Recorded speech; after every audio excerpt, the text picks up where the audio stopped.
let's start by having you explain your obsession with VistaVision. When did this begin? I don't know. I feel like I always was obsessed with it. I was always asking, why aren't we working on more VistaVision films? And I think the answer I mostly got was, well, the VistaVision movies aren't that good. And that is true. Alfred Hitchcock would differ with that. Yes, of course. There are the really good ones, but there were 70-something made, and there's a lot that, So, but still, I felt like it was an important format, and whenever I would look at widescreen books, when I would look at Paramount history, which I'm really interested in, it just wasn't talked about, and I just wondered why. And that just kind of fed my obsession with it, so. And let's explain to people like what VistaVision is, why this is a special thing, and why it was created when it was created. Well, it was Paramount's answer to CinemaScope. That's what it's most famously known for, and it was an 8x horizontal format when people were shooting films vertically in a 35mm 4x format. Paramount turned things on the side and shot horizontally in an 8x image, which gave you a large format image in the 1950s. So it was really sort of the 4K HDR or 8K of its time. And the format ended up inspiring IMAX, which is what's kind of great that we're here in an IMAX theater.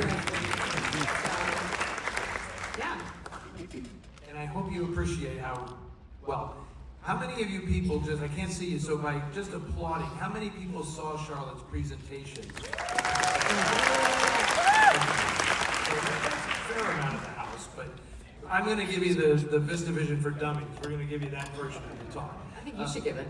I mean, I hope you understand, like when we talk about the 4x versus 8x, if anybody who has operated a movie camera, the film goes through the camera vertically. When it's projected in a movie theater, it goes through on reels vertically. VistaVision doesn't. It runs horizontally. I was stunned in your presentation to learn that the original technology for this was designed in 1921. That's amazing. So give the thumbnail sketch of how this all happened. I mean, a lot of the widescreen processes from the 1950s were all based on processes from the 1920s. I mean, that's actually when the original widescreen war happened. A lot of people just know about the 1950s. Craig Barron, he's probably not in the audience. He's probably at AFI because he's friends with Coppola. Oh, he's here! He's here! He can't get enough VistaVision. We won't tell Francis you're not there. He made me cut all those slides for time. Just kidding. But a lot of those formats, they were all based on things that were done in the 1920s. So I don't know if a lot of people know that. Now I've kind of lost track of what I was talking about. No, it's just like, so they invented VistaVision to compete with CinemaScope, but it's so fascinating how when you showed slides of these prototype cameras that looked like something I would build, imagining that I could shoot a movie or something. Yeah. So just give a little credit to the folks who deserve credit for having the foresight to do this, and like a Loyal Griggs or someone like that. Yeah, Lauren L. Ryder, who was the chief engineer at Paramount, and John Bishop, who was the head of the camera department, are really the unsung heroes of the VistaVision story. So I was really singing their praises at the presentation because they're not names that you hear about a lot. So those are the guys that I really think need to be more well known. Just studio people that you don't really hear about a lot. And they both won Technical Academy Awards for inventing VistaVision in 1955. And so how many people saw Mildred Pierce today? Interesting connection between Mildred Pierce and the movie that you're about to see. Same director, Michael Curtiz, same screenwriter, Ronald McDougall. And it's interesting because Michael Curtiz directed the first VistaVision movie. Tell us about that. Well, that was White Christmas, another Christmas VistaVision movie. It's like the Christmas VistaVision king. And the fact that that was the first VistaVision film was really sort of luck of the draw. It was just in production at the right time and just happened to go when the VistaVision camera was taped and ready to go. If you saw the presentation, you would have seen a picture of the prototype VistaVision camera, which at the time was still called the Lazy 8 camera, which was, if you can imagine, a camera that had a lot of gaffer black tape on it, and I mean, this doesn't look like anything you would want to put $1 million behind, but for some reason Paramount did at the time. So that was the first film ever shot in the Lazy 8, soon to be called VistaVision format, and then he followed it up a year later by doing We're No Angels. Lazy 8, I'm assuming it's because the film magazine is shaped like an 8. Well, that's one of the stories. The other is that it was 8 perforations, and then lazy because it was on his side. There's actually, there's 2 versions of the story of why it's called the Lazy 8. And I love that you actually said the other one, because most people just assume it's the 8 perf.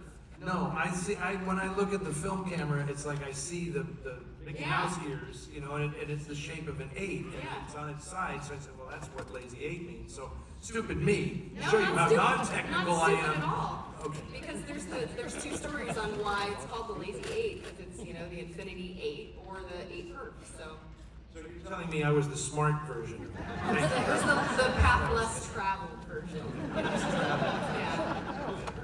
So what were some other, you said, you know, there were a lot of not great movies shot in VistaVision, but no, I'm not going to say, but there were a lot of not great movies shot in the 1950s, so it was just luck of the draw. But like Alfred Hitchcock, To Catch a Thief is a VistaVision movie, Vertigo's a VistaVision movie, those are fabulous films.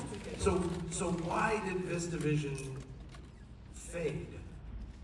Oh, there's so many reasons. I mean, Panavision, for one, got really popular, and it was cheaper, and film stock was just cheaper. I mean, they just couldn't justify shooting in VistaVision anymore.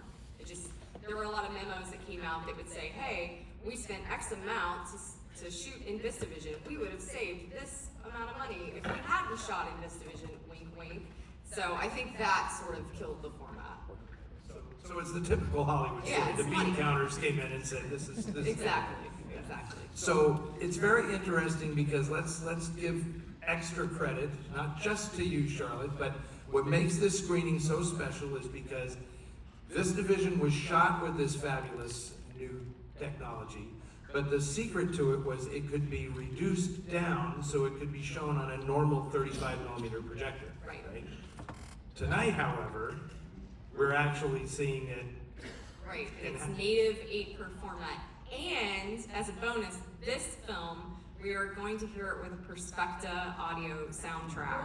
So you're getting like a double whammy here. Yeah, the people that are clapping know what's up. You know. So Perspecta was a 3-track stereo system, and it was sort of their, it was their attempt at stereo. So you're really going to notice it. There's a scene in the beginning where there's a guy on a horse-drawn cart or a donkey-drawn cart. You're going to notice the sound starts over here, and then it goes over there. Or you're going to notice someone speaking off camera, and their audio's over there. So you're going to notice all that stuff. It was an attempt at stereo, and you're going to hear it that way, which was not something that was heard very often. So this is even more special because of that. So you guys are extremely lucky to be here.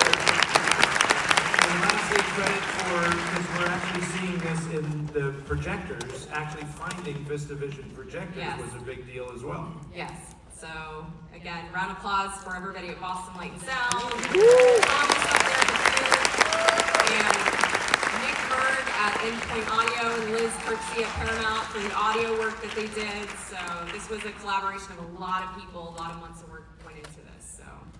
But you were the spearhead. You were the spearhead, Charlotte. I'm the nosy one that found the prints in the archive. That's the annoying VistaVision person in the archive. That is what it takes. See, because this is the thing. You may think that this is so big that like this stuff just happens, but it all happens because there are individual people who have a passion for it and they make it happen. So you are here in the theater tonight watching this movie because of this woman. So